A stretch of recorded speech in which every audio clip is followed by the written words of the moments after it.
think what do conspiracy theories reflect about the people who believe them?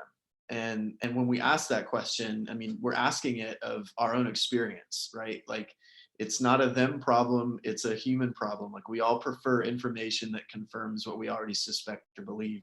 And when people suspect that they can't trust the government, and sometimes when the government gives them good reason not to, I think we have to build some bridges to be able to say that. But like you're saying, what you're talking about is cultivating a posture of curiosity as opposed to certainty.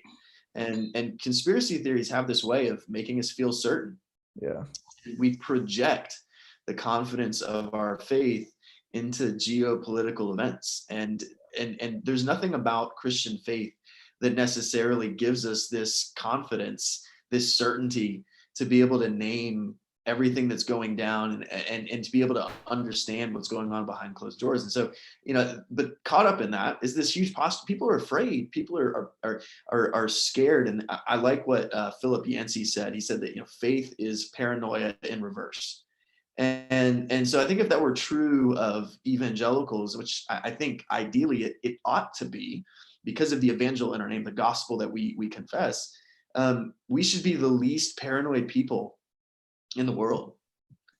We should be the people who are it's like, well, that might be true, curious, but the least susceptible to any kind of pull or tug towards tribalism. And yet we see this culture war posture that means like, well, it's either us or them. Yeah. I don't know if that necessarily points our non-Christian neighbors in the direction of our actual witness. They associate us. I think the pandemic and the politics recently, like, we have an association as evangelicals in our non-Christian friends and non-Christian spaces that is a very contradictory witness. They don't know what we're for, because they can definitely see what we're against in the political arena, and it contradicts and compromises what we really want to and really need to talk about, which is the resurrection. Yeah. And it also, I mean, it kind of ruins it for the one, like, people that are trying to have like these conversations, and like, it's kind of like everyone gets bunched together. It also makes like people begin to think Christians are just ignorant. And some of the smartest people I've ever met in my life are like Christians. Like, some of the professors that I've had are brilliant. And so it's kind of just like, it's a very interesting thing to observe. And what makes it more difficult for me, I guess, is just when I begin to see, so conspiracy theories, they have this mystery around them. It's like you're trying to put these puzzle pieces together. Right. And like, if everything were to come true, the people that believe these I would assume would try to do things to stop these evil things from happening. But that's only if the mystery is figured out. And it's like this endless chase. But what is so frustrating is when we have things like, for instance, black men being shot by police, or you have like just a lot of social issues, the things that are right in front of our face that there is no mystery about. A lot of times the people that are really engaged with these conspiracy theories don't even engage with what's right there in front of them. The opportunity to show what you just mentioned, the resurrection, which can be extremely maddening and frustrating, because it's like, if you say what you believe is Jesus is the resolve to maybe these conspiracy theories that are true, not true, why don't you reveal that in, living that out in the things that are happening? And it's kind of, it's sad to kind of observe. Yeah.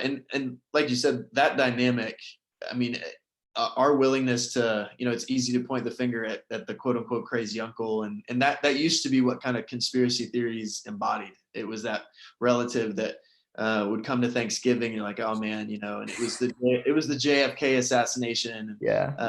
And staying up till 2 a.m. watching Ancient Aliens on the History Channel, right? But you mentioned it. It has to do with how people process reality.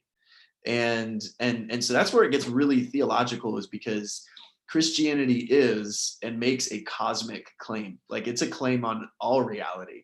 And so we're talking about rethinking Christianity. And I think one of the really helpful ways to do that is by having conversations outside of Christianity.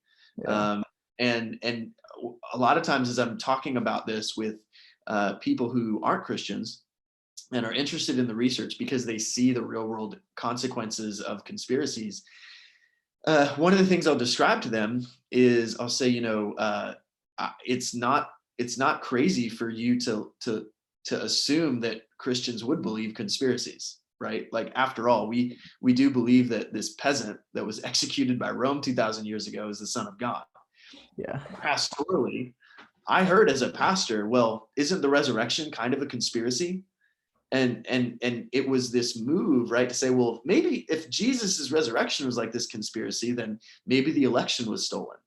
And the inverse of that is looking at how non-Christians look at these conspiratorial claims in our churches and say, well, of course you would believe that that the election was stolen. One of the crazier ones I heard, that Joe Biden is Jim Carrey in a mask. Like, of course you might believe those crazy things because you already believe something crazy. You believe that Jesus is God. Like, of course those two things go together. And my response to that has always been, well, we need to deal with these conspiracy theories precisely because of how scandalous the chief claim of Christianity is. And I would rather talk about that and engage with reality as it is. So I don't, it's what's at stake here is nothing less than like our witness to the world and saying, like, this is the reality that we confess. And it's a reality that hinges on whether or not Jesus is alive or not. Yeah. But it doesn't follow that Christians should be with our heads buried in the sand or seeing hidden shadows and things like that, conspiring against us. Yeah. So it's a very A lot of complex. implications. Yes, exactly. There's a lot of implications in getting this right or getting this wrong.